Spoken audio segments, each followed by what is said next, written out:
મિત્રો આ એક સ્ટુડન્ટ છે. કયા સ્ટાન્ડર્ડમાં ભણે છે બેટા? કયા ધોરણમાં છે?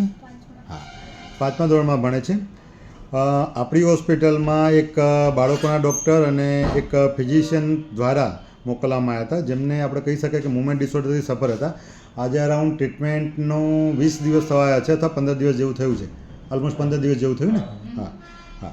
પણ આજે મુવમેન્ટ ડિસઓર્ડરમાં એમને ઓલમોસ્ટ 80% જેવો સુધારો ખરો કે 60-70 કે 90%? 80% જેવો સુધારો છે. આપણી સાથે એમના ફાધર પણ છે.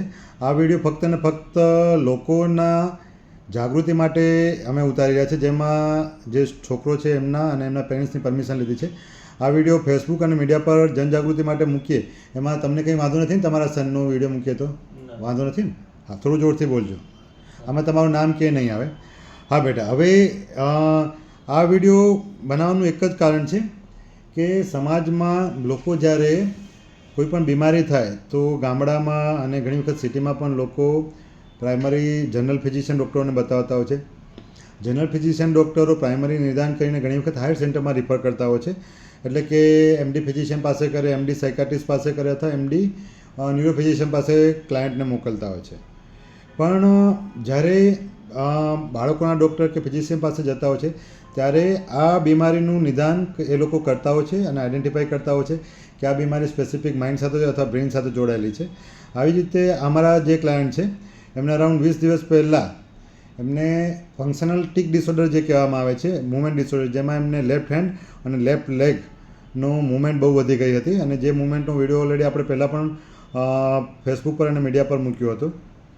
હવે જ્યારે કોઈક ડૉક્ટરો હોય જે યોગ્ય નિદાન કરી અને ડાયગ્નોસિસ કહીને એ કન્સલ્ટેશન પ્રોપરલી કરાવે ત્યારે એમનું ડાયગ્નોસિસ પ્રોપર થાય. પણ ક્યારેક ક્યારેક એવું થાય કે આવા દર્દી યોગ્ય ડૉક્ટર પાસે પહોંચી જ ન શકતા હોય અને ક્યારેક અંધશ્રદ્ધામાં અલગ અલગ લોકો પાસે જતા હોય છે અને આ બીમારી વધી જતી હોય છે અને ક્યારેક આવા જ બાળકો ક્યારેક એના ભોગ બની જતા હોય છે. કેમ કે આ બીમારીમાં ક્યારેક સીટી સ્કેન પણ નોર્મલ આવે છે, MRI પણ નોર્મલ આવે છે શરૂઆતના તબક્કામાં, અને ઘણી વખત શરીરના બીજા રિપોર્ટો પણ નોર્મલ આવતા હોય છે. કેમ કે આ બીમારી થવાના કારણોમાં ઘણા બધા કારણો છે, જેમાં એક કારણ એવું છે કે બ્રેઇનના સ્પેસિફિક એમિગડાલા અને હિપોકેમ્પસ નામનો જે એરિયા છે એમાં નુકસાન થતું છે. નુકસાન થવાનું કારણ વાગવાનું હોય, ઘણી વખત તાવની અસર પણ હોય, ક્યારેક એવું હોય કે ઉજાગરો ઉપવાસ હોય અને બહુ આઘાત લાગ્યો હોય, બીક લાગી હોય ત્યારે પણ આ નુકસાન થાય, જેમાં ટિક ડિસઓર્ડરની શરૂઆત થતી હોય છે. એક બીમારી છે. ઇવન બીજા પણ ઘણા મુવમેન્ટ ડિસઓર્ડર છે. તો અમારી સાથે આજે 5th સ્ટાન્ડર્ડમાં છો ને? 5મા ધોરણમાં. હા, આ સ્ટુડન્ટ છે. જ્યારે આવ્યા હતા ત્યારે એમની કન્ડિશન બહુ ખરાબ હતી અને એ ટાઈમે બાળકોના ડૉક્ટરને બતાવ્યું હતું, ફિઝિશિયનને બતાવ્યું હતું અને એમને પ્રોપરલી ડાયગ્નોસિસ કરીને કીધું હતું કે કદાચ આ તમારે મગજના ડૉક્ટરને બતાવવું પડે અથવા સાયકાટ્રિસ્ટ અથવા ન્યુરો ફિઝિશિયનને બતાવવું પડે, અને એ રીતે આપણી પાસે મોકલ્યા હતા.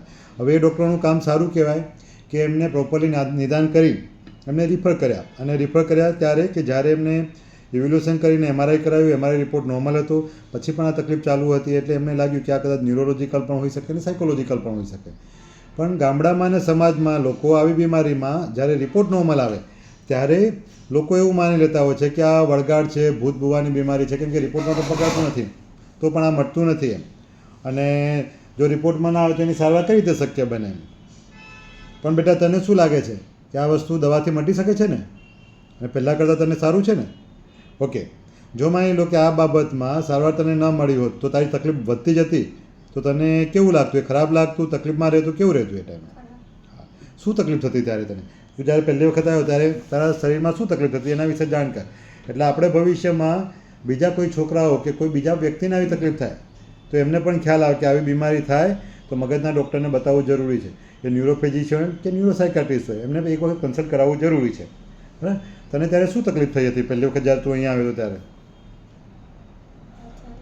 હા, હાથ તારા કંટ્રોલમાં નહોતો રહેતો, એ જાતે જ હલતો હતો? ઓકે, એ ગમે ત્યારે હલી જાય કે અમુક ટાઈમે જ હલતો? હા, તારા કંટ્રોલમાં ન હતો. અને એ હાથ હલે એનાથી તને શું તકલીફ પડતી? દુખતું, કામ ન થતું, ભણવાનું ન થતું, કે કોઈ વસ્તુ ન પકડાતી? હા, સાથે તને એવું થતું કે આંખોમાં પણ તકલીફ થતી હતી? ચહેરાના ભાગ પર કંઈ આંખો બંધ ન થતી હોય કે આંખો ખુલ્લી રહેતી હોય કે દુખતું હતું થાય એવું? ઓકે, પગમાં કોઈ તકલીફ હતી ત્યારે? શું થતું હતું? હા, પગ તું ઊભો હોય કે ચાલતો તો અચાનક હલી જાય તો એના કારણે ચાલવામાં તકલીફ પડતી અથવા પડી જતો એવું થતું હતું? જો માની લો કે એ ટાઈમે આપણે દાખલ થઈને સારવાર ન થઈ હોત અથવા યોગ્ય નિદાન ન થયું હોત તો પપ્પા શું કરતા અને તું શું કરતો? તમે શું કરતા? માન લો કે એ ટાઈમમાં નિદાન ન થયું હોત તો પછી રસ્તો શું અપનાવતા? બધાને તકલીફ થતી ને. હા, તકલીફ થતી, પણ તમે માન લો કે ગામડામાં આપણે જનરલ ફિઝિશિયનને બતાવ્યો, અહીંયા ફિઝિશિયનને બતાવ્યો, પછી બાળકોના ડૉક્ટરને પણ બતાવ્યું, તો એ તો સારું છે કે એ લોકો હોશિયાર હતા, ડૉક્ટરને તો અહીંયા રિફર કર્યા કે તમે મગજના ડૉક્ટરને બતાવો. પણ માન લો કે એ ન બતાવ્યું તો તમે હિંમત હારીને બીજા ડૉક્ટરને બતાવતા કે પછી ભૂવા બળવામાં જતા રહેતા અંધશ્રદ્ધા? ગમે ત્યાં તો બતાવવું પડતું ને, બીજી જગ્યાએ અથવા તો ભૂવા પણ એ કરી દેવો પડતો. હા, પણ એ તો મને તો ખ્યાલ છે, તમે આવ્યા ત્યારે તો એ કરીને જ આવ્યા હતા ને? હા, એ તો હા, કર્યું હતું ને ત્યારે તો. હા, પણ ગામડામાં કેવું હોય કે અંધશ્રદ્ધા તો હોય જ. હા હા હા, એટલે પહેલા એ કરાવે પછી દવાખાને જાય. અંધશ્રદ્ધા હોય કે આ બીમારી વિશેની જાણકારી ન હોય. હા, બીમારી વિશેની જાણકારી ના હોય એના લીધે અંધશ્રદ્ધામાં એ કરે. લોકો માને. હા, અને બીજું કે ઘણી વખત આપણે ડૉક્ટરોને બતાવ્યું હોય ગામડામાં, પણ એ ડૉક્ટરોથી નિદાન ના થયું, અમુક દવા આપી ના મળતી હોય, એમને પૂરતી માહિતી જ ના હોય કે આ બીમારી કઈ છે, શું છે. હા, અને આપણે કદાચ દવા લીધી હોય અને પછી ન સારું થાય, કેમ કે એ વિષય બીમારો એમનો હોય જ નહીં. હા, આજે તમે મને એવું કહો કે ખેતરમાં સાહેબ ખેતી કરવા માટે કઈ સિઝનમાં પાક લેવો પડે તો એ મને ના ખબર ના હોય, ખબર પણ હું તમને કહું ને તમે એવું ફોલો કરો, ઘરે જઈને ખેતી કરો તો કંઈ ના ઉગે, કેમ કે મારું નોલેજ એમાં ન હોય. હા, એવું ક્યારેક ક્યારેક અમુક વિષયનું સબ્જેક્ટ અમુક ડૉક્ટરોને ના ખબર હોય. જેમ કે મને તમે એવું કહો કે ભાઈ સાહેબ આ છે ને કેન્સરની તકલીફ છે, તો મને કેન્સરની પ્રાઇમરી સારવાર ખબર હોય, પણ મારા કરતાં સારું તો કેન્સરના જે એક્સપર્ટ હોય એ જ જાણતા હોય, એ જ. એમને જ મળવું પડે. પછી હું કેન્સરની દવા તમને આપ કરું તેનાથી 100% ફાયદો ના મળે. હા, પણ માની લો કે તમને ડૉક્ટરને બતાવ્યું તો રિઝલ્ટ ના મળ્યું તો તમે ચોક્કસપણે અંધશ્રદ્ધામાં જતા રહેતા ફરી, અંધશ્રદ્ધામાં અથવા તો બીજી જગ્યાએ ગમે આશા ત્યાં. સાથે હા, અને ડર સાથે. હા, એટલે મોટાભાગના કિસ્સામાં અજ્ઞાનતામાં ગામડામાં આપણે લોકો જ્યારે પરિણામ ન મળે ત્યારે અંધશ્રદ્ધામાં વળે છે. અને ઘણી વખત એ લોકોને એવું લાગતું કે અમે ડૉક્ટરને બતાવ્યું, રિપોર્ટો કરાય તો બી કશું નથી આવતું, મળતું નથી, હવે શું કરવું, એ લાચારી પણ. હા, પણ એવું શક્ય છે કે માન લો કે જે રીતે તમે મને બતાવવા માટે પેલા ડૉક્ટરોએ મોકલ્યા હતા, એ ડૉક્ટરોનું કામ સારું છે. એક આપણે આયુષ હોસ્પિટલમાંથી ડૉક્ટરોએ તમને મોકલ્યા હતા ને, તો એમનું કામ સારું છે એટલે તમને એમને મોકલે કે ભાઈ આ વિશે કદાચ મગજના ડૉક્ટરનો હોય તમે એમને બતાવો, અમારા તરફથી કંઈ નથી, કારણ કે રિપોર્ટો બધા નોર્મલ છે. તો એમને નિદાન કર્યું કે આ અહીંયા બતાવો. પણ માન લો કે કોઈ ડૉક્ટરે તમે બતાવ્યું અને સારવાર કરી, પણ માન લો કે એનાથી 100% ના મટ્યું હોત તો તમે પણ કદાચ હિંમત હારી જતા. પણ હા, પણ તમે એક બાબતનો આજે અનુભવ તમને એવો થયો કે સારવારથી બીમારીઓ મટી શકે છે, અને એમાં થોડી ધીરજ પણ રાખવી પડે છે અને આપણે પણ ધ્યાન રાખવું પડે છે. કેમ કે બાળકોના કિસ્સામાં ઘણા બધા કારણો મનના પણ હોય, શરીરના પણ હોય, અને રૂટીન કોઈ ઘટના બની હોય એના પણ હોય, જેના કારણે મગજને નુકસાન થાય. ફક્ત એવું જરૂરી નથી કે વાગી જ ગયું હોય તો જ મગજને નુકસાન થાય. તો મિત્રો, મોટાભાગે લોકો એવું માને છે કે મગજની બીમારી એટલે નબળા મનના માણસોને થાય, એવું નથી હોતું. મગજની બીમારી અલગ છે, મનની બીમારી અલગ છે, માઇન્ડની ન્યુરોટિક સાયકોટિક બીમારી એટલે માનસિક બીમારીઓ અલગ છે, વ્યસનના કારણે મગજ પર થતી બીમારીઓ અલગ છે. આ જે તકલીફ છે સ્પેસિફિક માઇન્ડના ઇસ્યુના કારણે અથવા તાવના કારણે અમને અમારા જે ક્લાયન્ટ છે, સ્ટુડન્ટ, એમને તકલીફ પડી હતી, જેમાં ખાસ કરીને એમઆરઆઈનો રિપોર્ટ નોર્મલ હતો, એટલે એને functional tick disorder, movement disorder કહેવામાં આવે, જેનો વિડીયો આપણે આગળ ફેસબુક પર મૂકેલો છે. અને આ વિડીયો એટલા માટે ખાસ બનાવવામાં આવી રહ્યો છે કે તમને પણ ખ્યાલ આવે કે તમારા બાળકોમાં કોઈ પણ વર્તનમાં બદલાવ આવે, એના શરીરમાં કોઈ બદલાવ આવે, એની લાઈફસ્ટાઈલમાં બદલાવ આવે અથવા એના સ્વભાવમાં બદલાવ આવે, તો હંમેશા ધ્યાન રાખવું કાં તો એને મનની તકલીફ થઈ છે એટલે કે માઇન્ડની તકલીફ કહી શકાય, અથવા મગજની તકલીફ થઈ છે જે એના કંટ્રોલમાં નથી, કાં તો માનસિક બીમારી થઈ છે. પણ એ બીમારી પણ આઈડેન્ટિફાઈ કરવી જરૂરી છે, જેની ચોક્કસપણે યોગ્ય સારવાર કરવામાં આવે, યોગ્ય સમય સુધી કરવામાં આવે અને એના યોગ્ય કારણો સમજીને એને દૂર કરવામાં આવે, તો આ બધી બીમારીઓ મટી શકે છે. હા, ક્યારેક ક્યારેક અંધશ્રદ્ધાના કારણે, ક્યારેક ક્યારેક યોગ્ય ડૉક્ટરને એ વિષયના ડૉક્ટરને ન બતાવવાના કારણે, ખાસ કરીને આપણે કહીએ કે એના સ્પેશિયાલિસ્ટ એને ન બતાવવાના કારણે બીમારીઓ વધી જતી, પછી આપણે બી આશા ગુમાવી દઈએ કે આપણે 3-4 ડૉક્ટરને બતાવ્યું, પણ એના સ્પેશિયલ ડૉક્ટર હોય જે બીમારી એને આપણે બતાવ્યું ન હોય, પણ આપણે બીજા ડૉક્ટરને બતાવ્યું પણ રિઝલ્ટ ન મળ્યું તો આપણે હિંમત હારી જતા હોય છે, એઝ એ મા બાપ તરીકે, એઝ એ સગાવાલા તરીકે.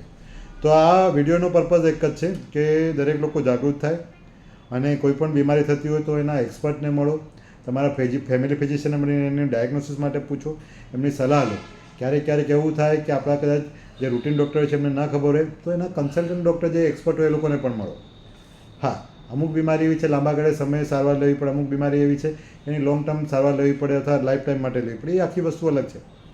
પણ આજે 15 થી 20 દિવસ થયા છે ટ્રીટમેન્ટમાં, ઓલમોસ્ટ મૂવમેન્ટ ડિસઓર્ડરમાં 80% ઇમ્પ્રુવમેન્ટ થયું છે. બેટા તું ઊભો થતો 1 મિનિટ અને ત્યાં ઊભો રહે. હા પાછળ જા. હા પાછળ જાજો એમાં રિવર્સ સ્ટેપમાં. હા હવે એમાં તકલીફ નથી પડતી ને ચાલવાનું રિવર્સમાં? ઓકે હાથ સીધા કરતો બેટા. આમ સીધા. ફાઇન. હવે હાથની મૂવમેન્ટ પણ એટલી નથી થતી બરાબર. પેલી હલતો તો હાથ એવું નથી થતું ગમે તેમ. Fine. Okay thank you very much. આ વિડીયો જનજાગૃતિ માટે છે. તમારાથી શક્ય હોય તો તમારા ગ્રુપમાં અને તમારા સમાજમાં મીડિયામાં તમે આને અપડેટ કરજો. અને બાળકો તમારા હેલ્ધી રહે એના માટે હંમેશા મા બાપ જાગૃત રહેવું જરૂરી છે. અને પોતાના બાળકોને પણ આ બાબતમાં જાગૃત કરી અને એમને મદદ મળી શકે એ પ્રયાસ કરજો. Thank you. હું છું doctor Mukundray Dindor. Urmi mind and brain હોસ્પિટલમાંથી લુણાવાડા ખાતેથી બોલું છું. હું as a MD consultant neuropsychiatrist તરીકે છેલ્લા 10 વર્ષથી લુણાવાડામાં પ્રેક્ટિસ કરું છું અને તેમજ મેડિકો લીગલ કન્સલ્ટન્ટ તરીકે પણ કામ કરું છું. Thank you very much.